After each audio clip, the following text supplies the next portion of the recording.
Hey everybody, welcome back to Video Game Esoteric, our continuing series on the Steam Deck. More importantly, what emulators you should be playing, what games you should play on them, and how to get them set up on your Steam Deck. Because the Steam Deck is an awesome emulation device, we want to enjoy it as much as we can. And today we have a really interesting one. We're doing Game Boy and Game Boy Color together, which in and of itself is not a hard system to emulate, but the sheer amount of options we have on the Steam Deck for different emulators, as well as whether or not you want to use a BIOS, is just mind-staggeringly large, so this is going to be a really interesting video. Before we get too far involved though, do me a huge favor down below, hit like and subscribe and ring that notification bell, definitely helps us out. And if you feel so inclined and want to support the channel, we got a Patreon link down below as well.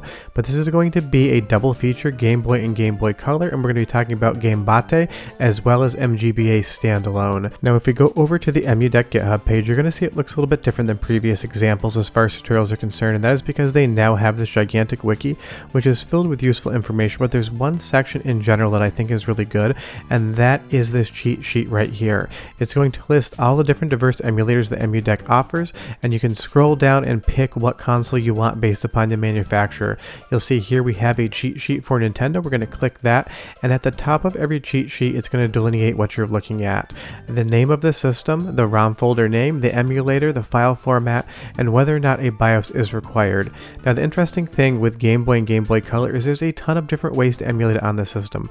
We have mGBA standalone, we have Sameboy, we have Gambatte. There are a lot of different Game Boy and Game Boy Color emulators, but you will see here it all says that the BIOS file is not applicable, and that is because you can technically use it, but you're not required to. So what I'm going to do is show you where to put the BIOS if you want to use the original Game Boy BIOS dumped from your original hardware, but if you don't want to do that, you don't have to. You'll see here we have DMG ROM as well as Game Boy Color ROM, and those are the two that we need to deal with here. And if we scroll out on these file types from games I own, you're going to see some end in .gb and some end in .gbc. That is Game Boy and Game Boy Color, and these do need to go in different folders, which I will show you when we get over to the Steam Deck. But just go ahead and copy whatever files you need to move over to your deck. If you want the BIOS, use those. If not, just move the games. And I create a folder so I can easily sort them on a micro SD card, moved over to a USB adapter. Copy them over to the folder, and we're ready to move over to the Steam Deck. We got everything we need. And don't forget, all my tutorials are predicated on you using a dock with USB in. I will leave a link in the description below to the one I use. I think it's absolutely outstanding and does the entire job I need.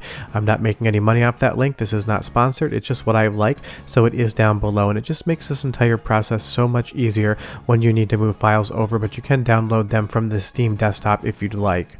Now once we pop that microSD USB card in, we're going to go ahead and hit mount and open, and we're going to see all of the different files we just looked at, including that Game Boy folder.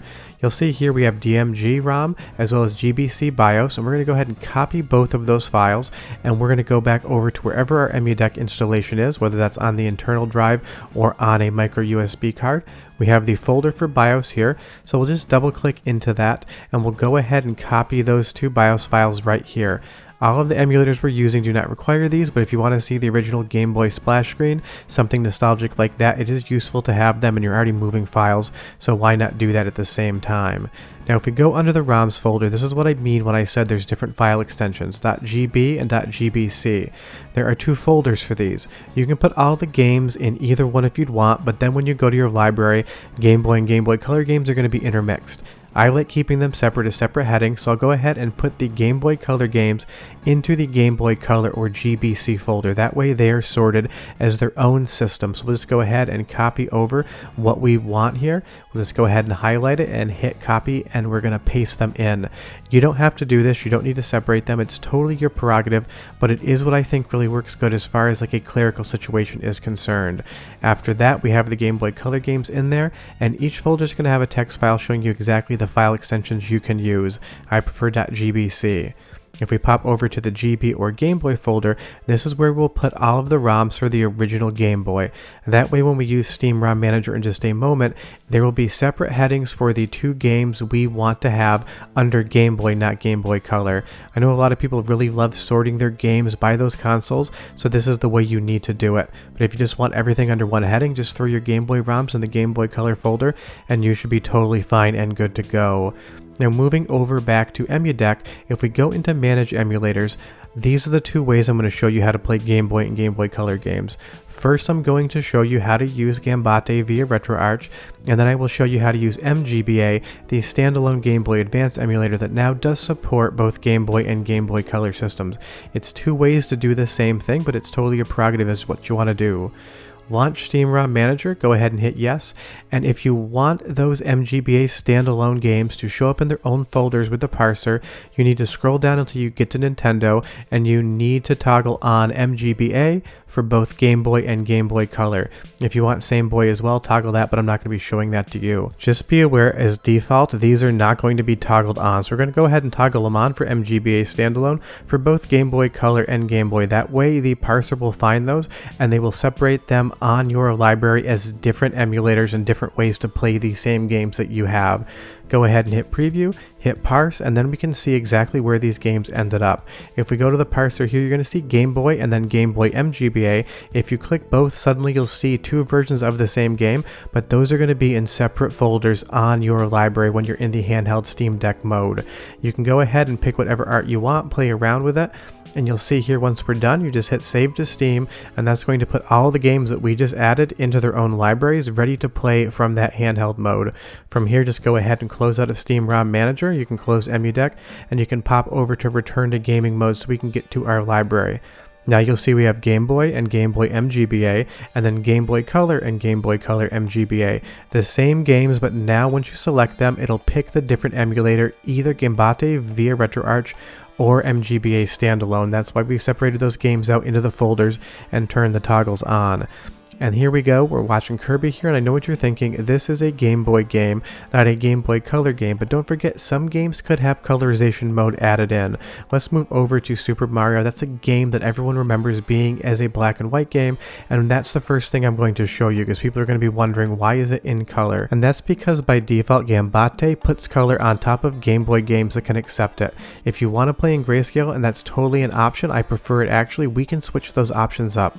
Let's just go ahead and pause the game and pop into RetroArch, and we'll go down to core options, and you'll see here we have GB colorization is at auto. If you turn that off and go back into the game, you're going to be playing at grayscale black and white like the original Game Boy hardware was intended to do. But there's so many different options for colorization here, it's not just the default or black and white. If we want that color back, we can pop into auto, go back into the game, and you're going to see that it's going to be back to the original color profile you launched it as. But there's a ton of different internal color modes. If we go and switch this to internal, not auto, and then we do internal palette, we can play around with the color and you can see what you like. This is dark blue, gives it a completely different vibe, but if we pop back in and go to something like pastel mix, you're going to see Mario here has a completely different feel. This is fun, you get to pick which colors you want and decide what looks good for you, but I know a lot of people are going to be asking by default why there was color on top of Game Boy games, and that is why. And you may have already noticed by default Gambatte puts that pixel grid over top of the image, which I think actually looks exceptional here, but we can show you how to not use that in just a moment. But moving over to a Game Boy Color game, Mr. Driller here, it's spectacular if you've never played it. Once you get to the color games, the options definitely limit themselves up as to what you can do.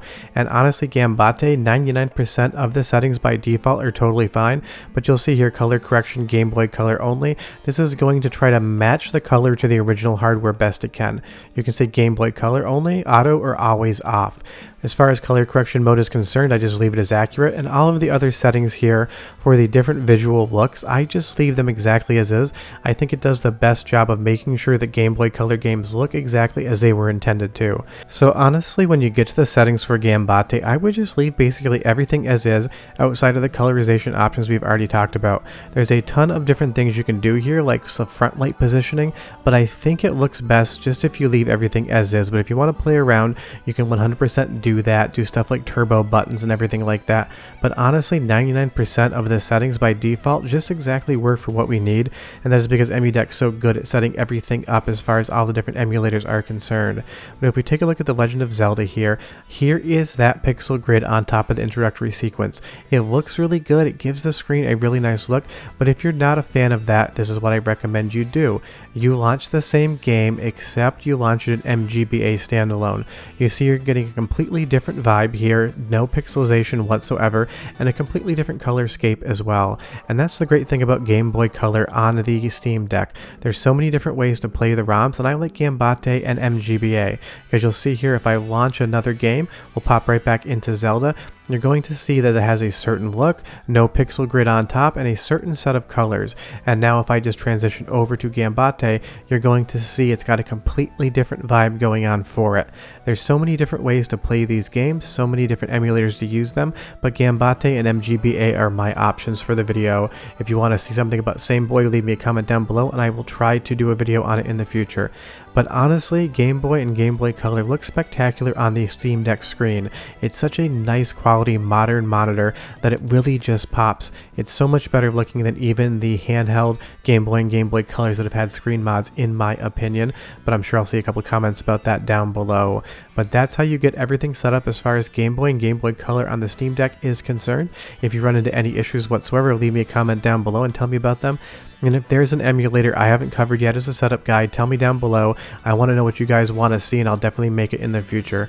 But short of that, the Steam Deck is an absolutely amazing platform to play Game Boy and Game Boy Color games on, and the libraries are so immense you're going to have a ton of fun. Short of that, well done, and I'll see you next time. Bye-bye.